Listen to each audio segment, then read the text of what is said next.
বা দাদা হুজুর পীর কেবলা রহমাতুল্লাহ আলাইহির একটা আধ্যাত্মিক একটু ওনার কথা বলি।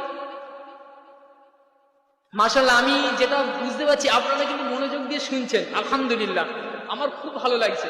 আপনারা যে এই তাহাজ্জুদ বলতে গেলে কি প্রায় দিন রাত শেষ, তাই তো নাকি? প্রায় শেষ। এই যে আপনারা এতগুলো মানুষ এই দেশে খুব সুন্দর মজলিসে যে বসে আছে, এটাই আল্লাহর কাছে শুকরিয়া।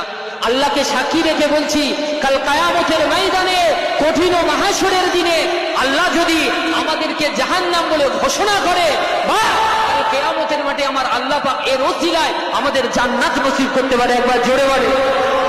কেননা আল্লাহ পাক কোরআন পাকের ভিতরে বলেছেন, অজা আল্লাহ নাউমাকুম সুবাতা, বান্দা আমি তোদের ঘুমটাকে একটা বিছানা স্বরূপ বানিয়েছি, নিয়ামত স্বরূপ বানিয়েছি। সেই ঘুম তরক করে আপনারা বসে আছেন, আমি অধম গুনাহগার আপনাদের সামনে বক্তব্য রাখছি।